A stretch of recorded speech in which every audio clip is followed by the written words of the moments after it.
Hello students.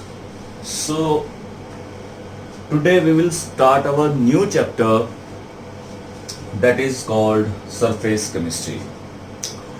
So today we have a small introduction round of this chapter और इसके अंदर हम ये चीज़ डिस्कस करेंगे कि इसकी डेफिनेशन क्या है, what are the important topics इसके अंदर जो हम स्टडी करने वाले हैं एंड द इम्पोर्टेंट टॉपिक्स जो board exam point of view से इम्पोर्टेंट है.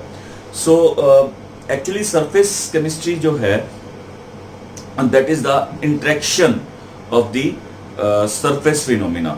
जो सरफेस के ऊपर दो फेजेस का इंटरेक्शन रहता है, दो फेज रहेंगे, उनका जो इंटरेक्शन रहेगा हमें उसके बारे में स्टडी करनी है. ठीक है. सो इसके अंदर सबसे पहले हम इसकी डेफिनेशन को स्टडी करते हैं और फिर वन बाय वन टॉपिक्स को डिस्कस करते हैं जो इसके अंदर इंपॉर्टेंट है. Clear? So here is the definition of surface chemistry. So surface chemistry, it is the study of physical and chemical phenomena that occur at the interface of the two phases. For example, दो phases हैं जो आपस में interact कर रहे हैं. For example, say here is the solid. यहाँ पर क्या है? Solid है और इसके साथ some liquid is इंटरेक्टेड. इनके बीच में एक इंटरेक्शन है. So this is liquid. So जो इनके बीच में इंटरेक्शन रहेगा, द इंटरफेस रहेगा, that interface. So interface of the two phases including the solid and liquid interface. So that interface, the interaction is called surface chemistry. इसकी study करने को हम क्या बोलते हैं?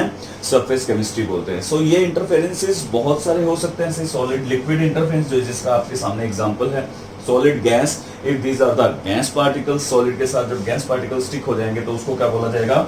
Solid gas interfaces. Liquid gas interfaces जिसके अंदर लिक्विड और गैस जो है आपस में इंटरेक्ट करेंगे. सो इन तरह की इंटरेक्शन की स्टडी को हम क्या बोलते हैं? Surface chemistry. यहाँ पर दो बहुत ज्यादा इंपॉर्टेंट टर्म्स निकलकर सामने आती हैं. एक होती है एब्जॉर्प्शन और दूसरी होती है एडजॉर्प्शन. अब हम नेक्स्ट पार्ट के अंदर इन दोनों के बीच में डिफरेंस देखेंगे कि what is the difference between adsorption and absorption. Okay. So let us consider interface. एक इंटरफेस को हम कंसीडर करते हैं. से दिस इज सॉलिड एंड इसके ऊपर कुछ एक लिक्विड फेस जो है वो इंटरेक्ट कर रहा है. So this is liquid. ठीक है. अभी हमने बात करनी है कि एब्जॉर्प्शन और एडजॉर्प्शन में डिफरेंस क्या होता है. एक्चुअली ये एक बहुत इंपॉर्टेंट टर्म है जो बार बार यूज होगी, तो इंट्रोडक्शन के अंदर हमें इसे कवर करना है. So one is adsorption, and second one is absorption. Absorption. फर्क सिर्फ क्या है? यहां पर आपको D नजर आएगा और यहां पर आपको B नजर आ रहा होगा. So absorption. यूजली हम इन दोनों टर्म्स के अंदर डिफरेंस नहीं कर पाते हैं और हम मोस्ट ऑफ द केसेस के अंदर एब्जॉर्प्शन का ज्यादा इस तरह इस्तेमाल करते हैं. और जो हमने सरफेस केमिस्ट्री के अंदर स्टडी करना है वो हमने एडजॉर्प्शन को स्टडी करना है, एब्जॉर्प्शन को स्टडी नहीं करना है. ठीक है. सो अभी जब तक हमें इस चीज के बीच में डिफरेंस नहीं पता होगा तो हमें कंफ्यूजन रहेगी कि एब्जॉर्प्शन की बात हो रही है या एडजॉर्प्शन की बात हो रही है. इसे एक एग्जांपल से क्लियर करते हैं. फॉर एग्जांपल, यहां पर वी हैव अ इंक पोर. ये मेरे पास एक बीकर के अंदर इंक रखा हुआ है, से ब्लू कलर का इंक है, और मैंने इसके अंदर एक चौक से, दिस इज ए चाक, इसको इसके अंदर इंट्रोड्यूस करवाया. ठीक है. और मैंने क्या किया? इसको दो फेजेस यानी कि दो डिफरेंट प्रोसेस के अंदर इसको इंट्रोड्यूस करवाया. The first process is immediately मैंने इसके अंदर इसको डिप किया और बाहर निकाल लिया. से ये इंक है और जैसे ही मैंने चौक को इसके अंदर डिप किया, डिप करते ही मैंने इसे यहां से बाहर निकाल लिया. सो व्हाट इज हैपनिंग नाउ? यहां पर क्या होगा आपको? ये इंक है और ये चौक है जो मैंने अभी इसके अंदर डिप करते ही बाहर निकाला है. सो इंक के जो पार्टिकल्स होंगे वो केवल और केवल इसके कहां पर होंगे? सरफेस पर होंगे. So these are the ink ये इंक है पार्टिकल और ये क्या है, चौक है। ठीक है, हम देखेंगे कि चौक के अंदर इंक का कोई भी ट्रेसेस नहीं होगा इन बिटवीन। सो जो चौक है, चौक के जो सरफेस है, सो जो सरफेस है, इस सरफेस के ऊपर ही सिर्फ इंक पार्टिकल्स हैं, उसके अंदर नहीं गए हैं। सो दिस इज कॉल्ड एड्सॉर्प्शन। हम इसे क्या बोलेंगे, एड्सॉर्प्शन, जो सिर्फ सरफेस पर ही रहेगी। That's why the name of the chapter is surface chemistry. ठीक है, अब आप चीज को समझिए कि ये सिर्फ कहां पर अवेलेबल है, सिर्फ सरफेस पर ही अवेलेबल है। तो इस चीज को समझना है कि जब फिनोमिना सिर्फ सरफेस का ही होगा, जब इंटरेक्शन सिर्फ सरफेस पर ही होगी, बल्क में नहीं होगी, तो उस तरह की इंटरेक्शन को हम क्या बोलेंगे, adsorption. So that is the adsorption, जो सिर्फ सरफेस पर ही रहेगा। ध्यान रखना है इस चीज को। ठीक है, अभी दूसरे लेवल पर बात करते हैं, सेकंड स्टेप की बात करें। यदि सेम पार्ट को, सेम चीज को, ये इंक है, दिस इज इंक, और इंक के अंदर चौक को कुछ लंबे समय के लिए डिप कर दिया, सो दिस इज चौक। इसको लंबे समय के लिए यहां पर डिप कर दिया, होगा क्या, नेक्स्ट लेवल पर क्या आप देखेंगे, व्हाट यू विल सी कि जैसे ही हम इसे काफी लंबे समय बाद इस चौक को बाहर निकालते हैं, तो ट्रेसेस ऑफ द इंक होंगे, वो सरफेस पर तो होंगे ही होंगे, वो उसके अंदर तक भी इंटरेक्ट करेंगे। ठीक है, उसके यदि हम चौक को तोड़कर देखेंगे तो व्हाट यू विल ऑब्जर्व कि जो इंक के पार्टिकल्स हैं वो अंदर तक होंगे। मींस ये क्या होगी, एब्जॉर्प्शन। हम इसे क्या बोलेंगे, एब्जॉर्प्शन बोलेंगे। सो दिस इज एब्जॉर्प्शन। और जो हमने लास्ट में देखा था, जो सरफेस पर होता है, वो सिर्फ एब्जॉर्प्शन होती है। So absorption is the bulk phenomena, this is the bulk phenomena. Bulk phenomena, ये बल्क फिनोमिना होता है कि उसके अंदर तक आपको उसके पार्टिकल्स इंक के नजर आएंगे, सरफेस के साथ साथ। सरफेस पर तो होंगे ही होंगे, उसके साथ साथ आपको अंदर तक भी वो चीजें नजर आएंगी। सो इसको हम एब्जॉर्प्शन बोलते हैं, और जो हमने लास्ट में किया था उसे हम एड्सॉर्प्शन बोलते हैं। ये दोनों में फर्क होता है, एड्सॉर्प्शन एंड एब्जॉर्प्शन में। और बहुत से एग्जाम्पल हैं हम एब्जॉर्प्शन का जो रूटीन में एग्जाम्पल करते हैं। फॉर एग्जाम्पल जैसे कि कॉटन है, कॉटन को यदि हम पानी के अंदर डाल देते हैं तो कॉटन बल्क फिनोमिना शो करती है। आप जब कॉटन को जब उसको काट के देखेंगे तो you will see the traces of water in between, उसके अंदर भी वाटर के ट्रेसेस आपको नजर आएंगे। It means it will be a bulk phenomena, वो एब्जॉर्प्शन का पार्ट होगा, that will be a absorption. But हमें यहां पर किस चीज को स्टडी करना है, एड्सॉर्प्शन को स्टडी करना है। एड्सॉर्प्शन मींस सिर्फ और सिर्फ इंटरेक्शन कहां होगी, सरफेस के ऊपर। ठीक है, so this is a solid liquid interface. ये कौन सा इंटरफेस होगा, सॉलिड एंड लिक्विड इंटरफेस। इसको हम इस हाइफन से या इस ऑब्लिक से भी इसको शो कर सकते हैं, सॉलिड लिक्विड इंटरफेस। तो हम इस चीज को डिनोट भी करते हैं, solid liquid interface, like this. हम इसे इस तरीके से डिनोट करते हैं। यहां दो बहुत इंपॉर्टेंट टर्म्स आती हैं, वन इज एड्सोर, इसी से निकलकर एड्सोर्बेट, एड्सोर्बेट, and second one is adsorbent. ठीक है, दो बहुत इंपॉर्टेंट टर्म्स हैं जिसका हम आगे बड़े कंटिन्यूसली और फ्रीक्वेंटली यूज करने वाले हैं। तो इन दोनों टर्म्स के बारे में भी आपको पता होना चाहिए, क्योंकि आज हम थोड़ा सा सिर्फ और सिर्फ टर्म्स के ऊपर अपना कॉन्सेंट्रेट रखेंगे कि टर्म्स क्या है। जैसे कि फर्स्ट हमने रखा एड्सॉर्प्शन। एड्सॉर्प्शन वो फिनोमिना होता है जो केवल और केवल सरफेस पर ही रहेगा, बल्क में नहीं होगा। बट एब्जॉर्प्शन के बारे में हमने बात की, absorption is the bulk phenomena. अब एड्सॉर्प्शन के अंदर दो टर्म्स निकलती हैं, one is adsorbate and second one is adsorbent. ठीक है, यहां पर अगर हम देखें तो ये दो शब्दों से मिलकर बना हुआ है एड्सोर्बेट। लार्ज अमाउंट में प्रेजेंट है और लिक्विड उसके ऊपर स्टिक हुआ है आके। सो जो चीज सरफेस के ऊपर स्टिक होती है दैट इज दी एड्सोर्बेट। ये क्या रहेगी, एड्सोर्बेट रहेगी। और जिस पर स्टिक होती है उसको क्या बोलते हैं, एड्सोर्बेंट। ठीक है, so this is the adsorbate and this is the adsorbent. ये चीज आपको समझनी है। ठीक है, now we will do the definition of it. So here is the definition of adsorption. सबसे पहले हम एड्सॉर्प्शन की डेफिनेशन करते हैं। It is the addition of atom ion molecule from a gas, liquid or solid to a surface. Adhesion है, adhesion means कोई absorption नहीं हो रही है, ऑन द सरफेस पर ही हो रहा है. For example it is an adhesion of atom, किसी भी एटम का या आयन का. ये एटम भी हो सकता है, ये आयन भी हो सकता है, या ये एक मॉलिक्यूल भी हो सकता है. किस चीज का?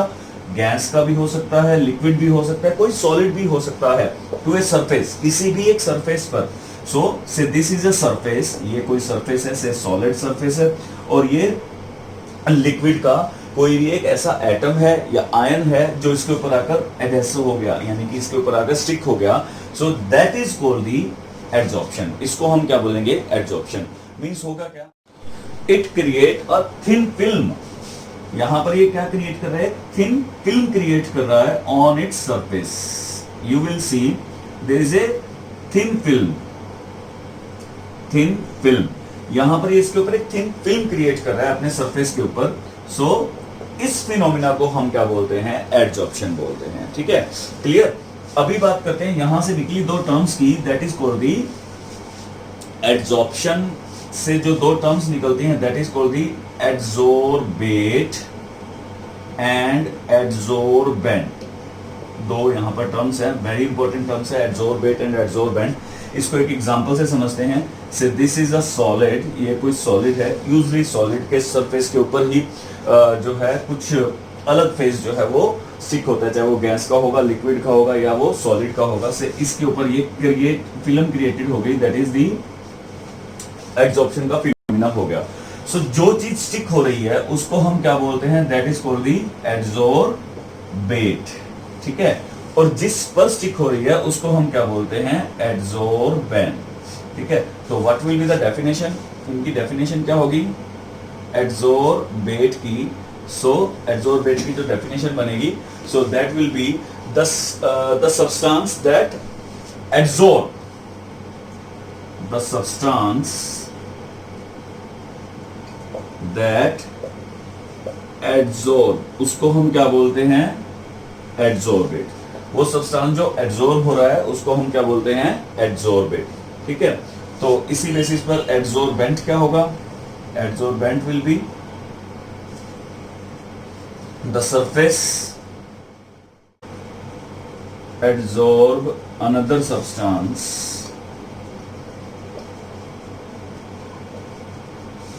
is called adsorbent. So adsorbate क्या हुआ? The substance that adsorb.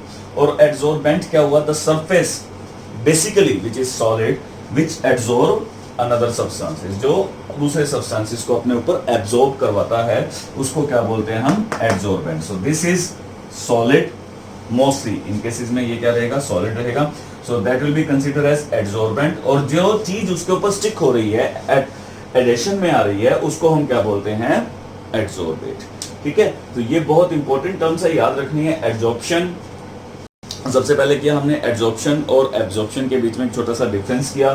फिर एडजॉर्प्शन है, एडजॉर्प्शन के बीच में दो टर्म्स है, that is the adsorbate and adsorbent. यहां से एक और भी चीज है, जैसा कि अभी हमने एक एग्जांपल किया था कि यदि हम काफी लंबे समय तक के लिए चौक को लिक्विड के अंदर इंट्रोड्यूस करवा दें, सो दिस इज द चौक, और इसको हमने काफी लंबे समय के लिए इसको इंट्रोड्यूस करवाया, तो हुआ क्या कि जो इंक है, इंक के पार्टिकल्स चौक के अंदर इंट्रोड्यूस हो गए, अंदर तक इंट्रोड्यूस हो गए. तो यहां पर हम क्या देख रहे हैं कि दोनों के दोनों फिनोमिनाज हो रहे हैं. वन इज बाहर सरफेस फिनोमिना भी है, this is the surface phenomena, और यहां पर इसके अंदर तक है, तो इसको हम क्या बोलेंगे? That is the bulk phenomena. ये सरफेस फिनोमिना भी हो रहा है, ये बल्क फिनोमिना भी हो रहा है. जब दोनों की दोनों चीजें एक साथ होती हैं, यानी कि व्हेन एडजॉर्प्शन प्लस एब्जॉर्प्शन भी हो रहा है उसके साथ, तो हम इसके बहुत स्मॉल टर्म्स यूज करते हैं. ये बहुत इंपॉर्टेंट है और पूछा भी गया है एग्जाम्स के अंदर, तो ध्यान से समझना है. जब दोनों की दोनों चीजें यूज करते हैं तो हम एक सिंगल टर्म देते हैं इसको, that is called the sorption. इसे हम बोलते हैं सॉर्प्शन. ठीक है, so what is sorption? When both the phenomena takes place simultaneously, तो उसे हम क्या बोलेंगे? Sorption. So that is called the sorption. अब मैं चाह रहा हूं कि मैं इसे रिमूव कर दूं. रिमूव इन द सेंस की जो भी दोनों के दोनों फिनोमिना है, यानी कि यहाँ पर जो एक बल्क फेज है और एक इंटरफेस है, यदि मैं उसे रिमूव करना चाह रहा हूं तो उस रिमूवल को क्या बोलेंगे? That is called the desorption. Desorption. यदि मैं एड्सोर्बेट और एड्सोर्बेंट को सेपरेट करना चाह रहा हूं, द सेपरेशन ऑफ एड्सोर्बेट एंड एड्सोर्बेंट, तो उस केसेस के अंदर हम इसे क्या कहेंगे? डिसऑप्शन. तो बहुत से पॉइंट्स हमने इस बार किए हैं, उन पॉइंट्स को एक एक करके समझते हैं कि जो हम कर चुके हैं अभी तक. So one by one we will discuss it. Like and absorption. Then afterwards हमने समझा adsorption के दो important point, like number one is adsorbate and second one is adsorbent. बहुत important है ये, ठीक है. उसके बाद हमने थर्ड पॉइंट पर समझा सॉप्शन क्या होता है. Sorption means both the things are taking place simultaneously, एक ही जगह पर दोनों की दोनों चीज हो रही है. दैट इज एड्सॉर्प्शन भी हो रहा है एंड एब्जॉर्प्शन भी हो रहा है, ठीक है. उसके बाद फोर्थ पॉइंट पर हमने किया desorption. Desorption desorption means separation of adsorption and adsorption and absorption. Separation. This is the process of separation of adsorption and absorption. So ये हमने पॉइंट्स किए हैं, इंपॉर्टेंट है, बार बार यूज होने वाले हैं. तो इंट्रोडक्शन के अंदर आप इसको अच्छे से समझिएगा कि इन पॉइंट्स के क्या मीनिंग है, प्रैक्टिकली हम इसे कैसे यूज कर सकते हैं. क्लियर?